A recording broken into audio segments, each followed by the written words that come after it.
O Senhor é meu pastor, nada me faltará. Caminhar me faz em verdes pastos, guia-me mansamente a águas tranquilas. Refrigera minha alma, guia-me pelas veredas da justiça por amor de seu nome.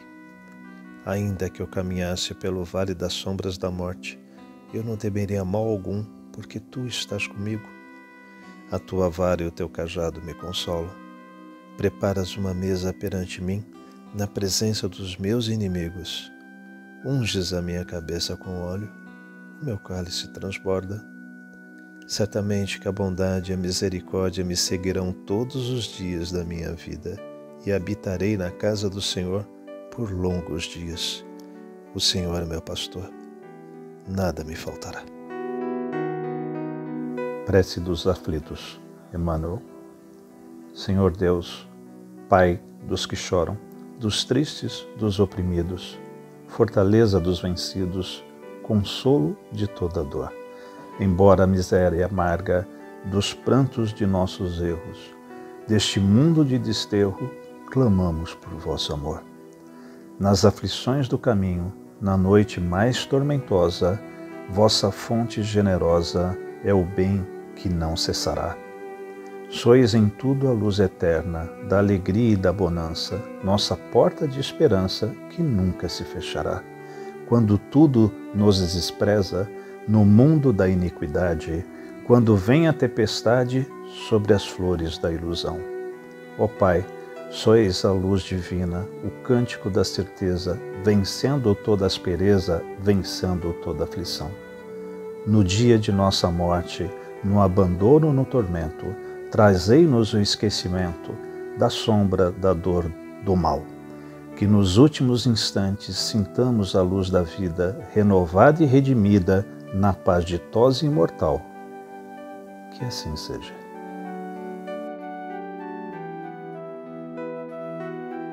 Pai nosso que estais nos céus, santificado seja o vosso nome. Venha a nós o vosso reino, seja feita na vossa vontade, assim na terra como no céu. O pão nosso de cada dia nos dai hoje. Perdoa-nos as nossas ofensas, assim como nós perdoamos a quem nos tem ofendido. E não nos deixeis cair em tentação, mas livrai-nos do mal. Amém. Ave Maria, cheia de graça, o Senhor é convosco. Bendita sois vós entre as mulheres, bendito é o fruto do vosso ventre, Jesus. Santa Maria, Mãe de Jesus, rogai por nós, os pecadores, agora e na hora de nossa morte. Amém. Rendendo graças ao Pai, pedimos humildemente para que possa nos potencializar, Senhor, para conseguirmos elevar o nosso pensamento, a nossa frequência, para estarmos envoltos na Tua presença, Pai, e envoltos em Ti. Assim, pelo decurso dos Seus enviados, os Espíritos superiores, unidos e em conjunto, nos colocamos à disposição para sermos instrumentos de Tua vontade. Que possamos ser os úteis no estudo e aprendizado do Evangelho que hoje nos coloca.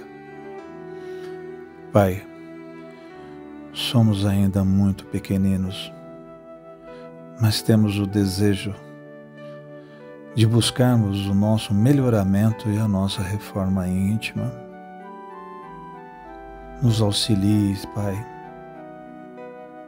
Pela vossa misericórdia suplicamos auxílio para transmutarmos as pesadas energias que ainda nos prendem a esse mundo, um mundo material, um mundo de ilusão. E suplicamos força para lutarmos contra as nossas próprias imperfeições, humildade para enxergar os nossos erros e coragem para corrigi-los. E que aproveitemos as oportunidades que nos conseguem no presente para sanarmos o mal que fizemos no passado. Pela vossa bênção de nos ter possibilitado o exercício diário do reino dos céus em nós,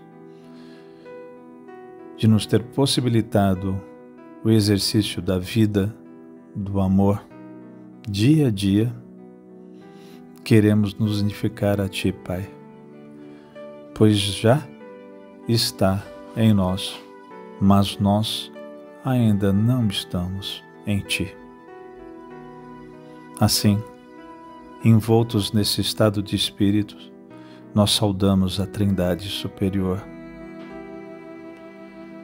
e pedimos permissão para saudar toda a força que decanta de Ti, Pai, que trabalha no amor e no desenvolvimento. Assim, pedimos forças aos orixás, campos de energia, de amor e atuação. Pedimos forças aos angelicais, Miguel Arcanjo e toda a corrente. Pedimos forças à corrente franciscana, essa corrente que nos ampara e nos auxilia, a Xangô, que nos fortalece e sustenta, e ao Caboclo Tupinambá, nosso guia mestre, que tanto nos orienta. Nesse mundo combalido, pedimos pela paz no mundo, pela paz entre povos e nações, governantes, governados, pela paz em nós, em nossos corações, e que nós possamos disseminá-la e provê-la onde quer que nós estejamos. Pedimos pelos idosos que possamos assisti-los entendendo as suas necessidades e a sua realidade, devolvendo um pouco do amor que com certeza tiveram para conosco. Pedimos pelas crianças, para que possam viver em paz, que possam amar e serem amados. Pedimos pelas crianças da creche Santa Clara, pelas pessoas que ajudam a creche Santa Clara e os projetos sociais da nossa querida CFA. Pedimos por todos os irmãos necessitados que se encontram em hospitais, manicômios, prisões, em meio às guerras, conflitos étnicos ou qualquer outra situação de vulnerabilidade. Pedimos por todos os espíritos encarnados ou desencarnados, cujos nomes nos vêm à cabeça nesse momento, rogando a Deus por cada um deles. Por fim, rendemos glória ao Espírito inclinado, ao Pai. Por fim, rendemos glória ao Pai, ao Espírito incriado, e pedimos que nos ampare e o fortaleça nesse estudo que agora se inicia. Amém.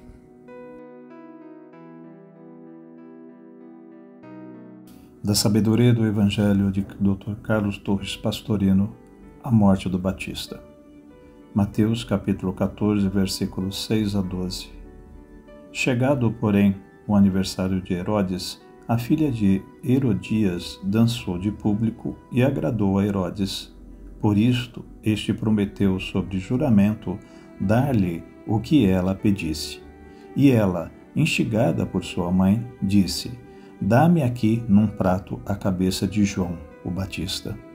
O rei ficou entristecido, mas por causa de seus juramentos e também dos convidados, ordenou dar-la.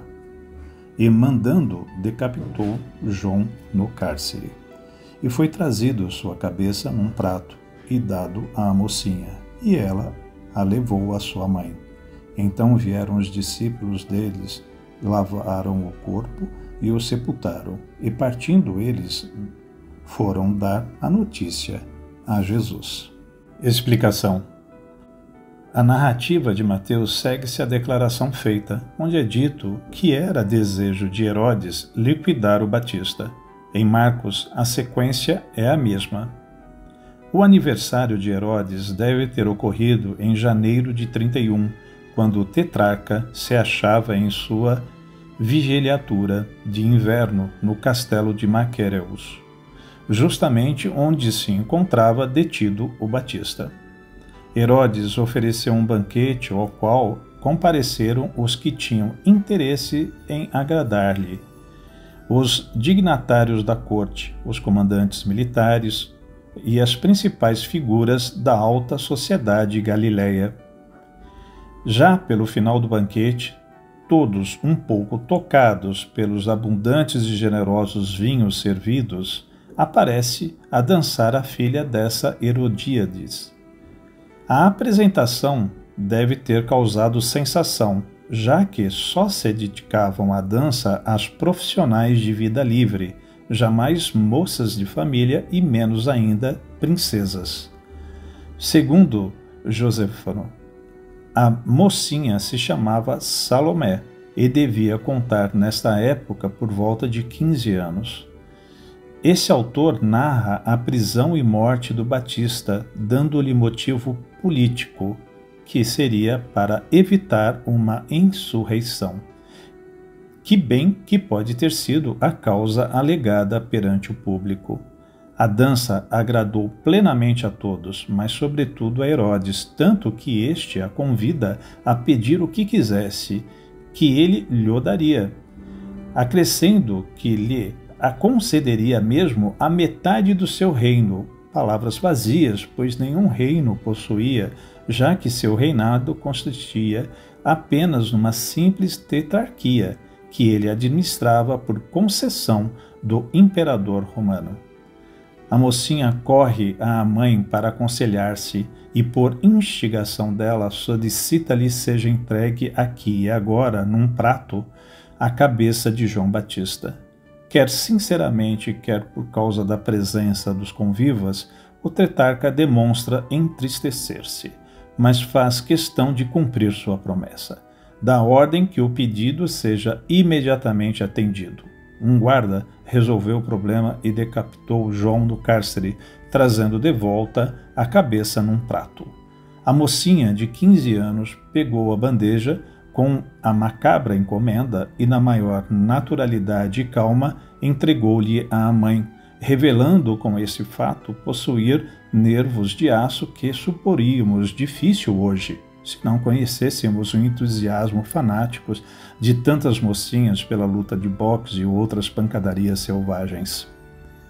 Ao saber da notícia, os discípulos vêm apanhar o corpo de seu mestre para dar-lhe sepultura, embora não se saiba em qual lugar o tenham feito. A decapitação de João Batista foi o resultado kármico de sua ação, quando se manifestava na personalidade de Elias, o tesbita. Leia-se: disse Elias, agarrai os profetas do Baal, que nenhum deles escape. Agarraram-nos. Elias fê-los descer à torrente de Quishon, e ali os matou. A morte a eles dada foi exatamente a decapitação. Referiu-se a Rabi, a Jezebel, tudo o que Elias havia feito e como matara todos os profetas à espada, conforme descrito em Reis, capítulo 19, versículo 1. Portanto, execução rígida da lei de causa e efeito. Compartilhando as palavras de Jesus, todos os que usam a espada morrerão à espada. Não nos esqueçamos de que esta lei é afirmada em mais de 30 lugares diferentes do Antigo e Novo Testamento, sobretudo com a fórmula: de cada um será dado conforme suas obras. Explicação esotérica. Aqui apresenta-nos um episódio chocante, mas pleno de ensinos. No primeiro plano, observa-nos o comportamento do homem involuído, ainda materializado, que acredita bastar destruir o corpo de alguém para libertar-se dele e de suas ideias. Julgamento primário, pois as ideias não morrem nem sequer a criatura que continua bem viva, mas perdendo o seu veículo denso. Mas a ilusão de aniquilar o inimigo é total e satisfaz a ignorância de seres imaturos. Aprofundando, verificamos que o homem encarnado e o desencarnado também, quando ainda materializado demais, quando ainda possua sua tônica no plano astral inferior, das emoções baixas e sensações violentas, dá extraordinário valor a tudo o que excite seus apetites mais grosseiros, que se excitam que se situam acima de qualquer prazer intelectual. Nem se fala dos gozos espirituais. Observamos isto no exemplo de Herodes, que tanto se fascinou pela dança de Salomé, que estava disposto a sacrificar até metade de seu reino pelo prazer sensual que lhe causaram suas formas físicas em movimentos luxuriosos. Herodes é o símbolo da humanidade nesse estágio inferior de sensações físicas exacerbadas, pelo qual todos nós passamos e talvez ainda estejamos passando nos veículos pesados, sujeitos, mas rebeldes ao comando do Espírito, que tanta dificuldade encontra em manter-nos em níveis mais elevados. No fato que comentamos, verifica a ascendência do luxo falso, que é o convite, signatários e autoridades transitórias sem levar em conta o valor das individualidades, que é o da gula, representado pelos banquetes para comemorar eventos alegres só satisfeitos mendiões sensações gustativas, da luxúria, representado pela dança sensual excitante dos apetites lúbricos. Essa maneira de agir ainda é muito comum, não apenas nos outros, mas em nós mesmos. Levados pelas sensações e emoções descontroladas, somos muitas vezes arrastados a faltar no setor dos nossos deveres espirituais para satisfazer aos apetites inferiores, a fim de agradar a nossa vaidade, a nossa ambição, ao nosso apego a coisas e formas passageiras, mas que nos parecem valiosíssimas e insubstituíveis. Sacrificamos então o espírito à matéria, o eu eterno às satisfações do eu transitório, e cortamos a cabeça da nossa consciência, esperando silenciá-la para sempre. Observemos ainda no episódio que a filha, Sensações, pede opinião à mãe, que é representada pelas emoções, a respeito do que deve escolher. Realmente são as emoções que governam as sensações e até toda a personalidade matura. São as emoções que causam os maiores descontroles em nossa vida. Elas levaram Herodes a repudiar a filha de Aletes por preferir Herodíades, conquistada a seu próprio irmão consanguíneo. Eles induziram a filha a perturbar a cabeça de Herodes por meio da dança. Elas pediram como vingança a cabeça de João Batista, sendo sempre obedecida cega e imediatamente pelas sensações. Olhando agora sobre o prisma de João, verificamos o ensino que nos chega através do fato. Antes de tudo, a lição básica da realidade indiscutível da lei de causa e efeito, que é o karma.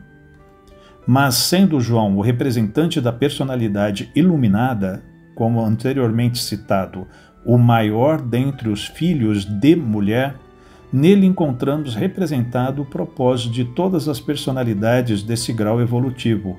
O que se passou com Batista é o que terá que suceder a todos nós. Tendo ele aceito o mergulho, significado do encontro com o Cristo, que pregou e realizou às margens do Jordão, viu-se, por isso mesmo, encarcerado no corpo de carne. Reconheceu que sua existência terrena não era a verdadeira vida, mas um cárcere que tinha que ser destruído para que o Espírito reconquistasse a liberdade gloriosa dos filhos de Deus. Reconhecendo-o, sabendo de antemão que devia resgatar os seus débitos passados. O golpe de espada que lhe destruiu o corpo físico significou, portanto, a dupla libertação de seu espírito, que foi a do cárcere do seu corpo, e o resgate kármico do erro cometido quando ele se manifestava através da personalidade de Elias. Nem todas as personalidades, porém, se libertarão através de um golpe de espada física. Muitos sofrerão golpes de companheiros, de amigos, de esposa, esposos, de filhos e pais que virão cobrar as dívidas do passado e que, por vezes, fazer sofrer mais do que um seco e rápido talho de afiada espada. Convençamo-nos, entretanto, de que, uma vez na prisão, daí não sairemos sem haver pago até o último centavo. Todavia, Se dos resgates morais e materiais não nos podemos libertar sem efetuar o pagamento, podemos colocar-nos fora do alcance deles quando passarmos a viver unidos ao Cristo, que nos dá a sua paz, não a paz do mundo. Teremos a paz interna da tranquilidade absoluta no coração, embora nos assolem as tempestades e furacões de um mundo turbulento em redor de nós e até investindo contra nós, estaremos unidos ao Cristo, que dorme no fundo do barco durante a ventania, bastando que o despertemos a fim de permanecermos ao seu lado. Prosseguindo na meditação, verificamos que, com frequência, o intelecto ou o raciocínio ou a razão é vencido totalmente pelos veículos inferiores. Quantas vezes ocorre isso conosco? O corpo etéreo e físico, viciado na sede das sensações fortes e inéditas, encontra ocasiões de desvios e movimentos desordenados e luxuriosos de seus nervos excitados e começa a sentir dominado e vencido. Entra, então, em entendimentos ilícitos, desejosos de satisfazer-se radicalmente até o fim, perguntando o que deve ele dar em troca de mais um prazer desregrado. Há, nesse ínterim, uma consulta à emoção exacerbada, e esta opta pelo assassinato imediato e violento da razão, a fim de poder, com seu afastamento, ser atingido o objetivo visado. Emoções e sensações jamais titubeiam, quando excitados pelos movimentos interiores de luxúria, de raiva, de ódio, de ciúme, de inveja, de qualquer outro desregramento, jamais hesitam em fazer silenciar o raciocínio para dar razão a seus instintos inferiores. A difícil tarefa da evolução consiste exatamente em conseguir-se que o intelecto vença essas fortes correntes baixas, dominando-as com a lógica do bom senso e com a razão do espírito.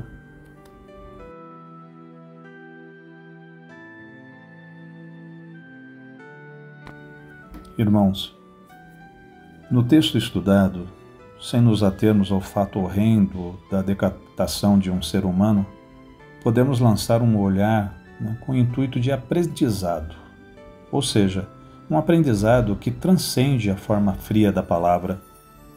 Vemos em um episódio comum, que permanece usual até os dias atuais, a festa de aniversário de uma pessoa importante socialmente falando, onde os convidados vão a esta festa com interesses diversos, mas, pelo visto, nenhum motivado por sentimento benéfico.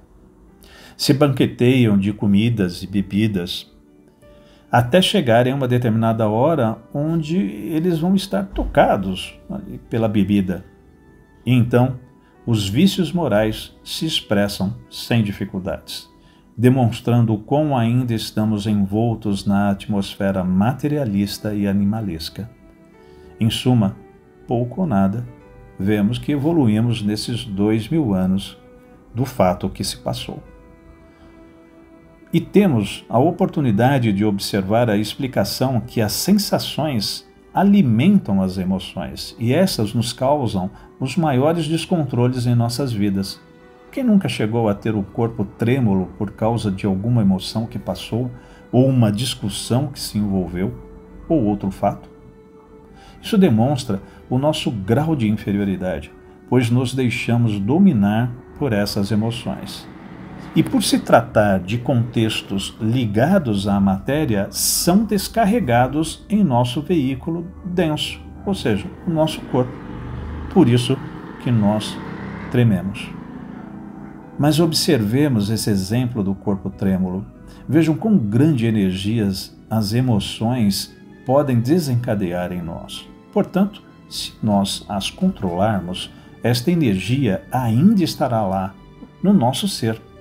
Apenas temos que libertá-la de outra forma. Por exemplo, exercitando o amor, a caridade, atividades outras que beneficiem a outrem, a outras pessoas, e etc. Assim chegamos a uma prova bem cabal, uma prova irrefutável de que em nós reside uma energia imensa. pois nós somos uma partícula divina. E se utilizamos essa energia que temos em nós e a colocarmos em ação, teremos estabelecido uma força que, por definição, é a interação entre duas coisas qualquer. Esta força poderá ser canalizada beneficamente para o nosso servir e não para saciar os nossos vícios desregrados. E voltando à explicação do texto de Torres Pastorino, ele taxativamente exclama: a difícil tarefa da evolução consiste exatamente em conseguir-se que o intelecto vença essas fortes correntes baixas, dominando-as com a lógica do bom senso e com a razão do espírito. Que nós possamos refletir sobre essa passagem, sobre esse texto. Graças a Deus. Senhor, fazei-me instrumento de vossa paz. Onde houver ódio, que eu leve o amor. Onde houver ofensa, que eu leve o perdão. Onde houver discórdia, que eu leve a união. Onde houver dúvida, que eu leve a fé. Onde houver erro, que eu leve a verdade. Onde houver desespero, que eu leve a esperança. Onde houver tristeza, que eu leve a alegria. Onde houver trevas, que eu leve a luz. Ó Mestre, fazei com que eu procure mais consolar que ser consolado, compreender que ser compreendido, amar que ser amado, pois é dando que se recebe, é perdoando que se é perdoado, e é morrendo que se vive para a vida eterna. Graças a Deus.